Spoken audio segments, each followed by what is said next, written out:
श्री स्वामी समर्थ. सकाळी उठल्याबरोबर आपण घराची आवराआवर करतो, साफसफाई करतो.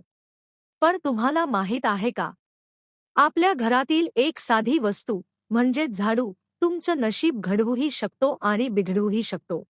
अनेक स्त्रिया सकाळी उठल्या उठल्या सर्वात आधी झाडू मारतात.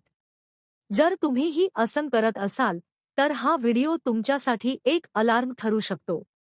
कारण तुमची ही सवय घरामध्ये गरिबी आणि अशांतीला आमंत्रण देत असू शकते. 2. मुख्य भाग. नेमकी चूक काय होते? शास्त्रानुसार झाडू हे केवळ साफसफाईचं साधन नसून ते साक्षात देवी लक्ष्मीचं प्रतीक आहे. मग सकाळी झाडू मारताना नेमकी चूक कुठे होते? पहिली गोष्ट, सूर्योदयापूर्वी किंवा ब्राह्ममुहूर्तावर झाडू मारणं अशुभ मानलं जातं. या काळात घरामध्ये शुभ शक्तींचं आगमन होत असतं आणि झाडू मारल्यामुळे आपण त्या शक्तींना अनाहूतपणे घराबाहेर काढतो.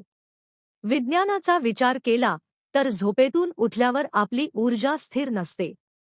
अशा वेळी लगेच श्रमाचं काम केल्यानं चिडचिड वाढते आणि त्याचा परिणाम घरातील इतर सदस्यांवर होतो. 3. झाडू मारण्याची योग्य पद्धत. मग योग्य पद्धत काय आहे? लक्षात ठेवा. वेळ. सकाळी 7:30 ते 8:30 ही वेळ झाडू मारण्यासाठी सर्वोत्तम आहे. दिशा. झाडू नेहमी उत्तर किंवा पूर्व दिशेला मारावा. दक्षिण दिशेला कचरा काढणं टाळावं. ठेवण्याची जागा. झाडू कधीही उभा ठेवू नका, तो नेहमी आडवा ठेवावा.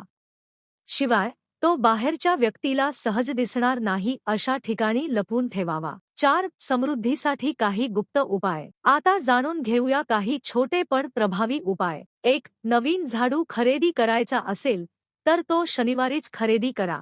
यामुळे दारिद्र्य दूर होतं. 2. झाडूवर कधीही पाय ठेवू नका. जर चुकून पाय लागला तर लगेच नमस्कार करून लक्ष्मीची क्षमा मागा.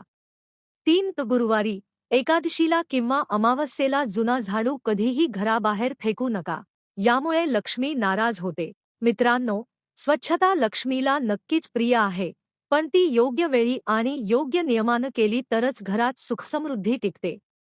आजपासून हे छोटे बदल करून पहा, तुम्हाला स्वतःला फरक जाणवेल.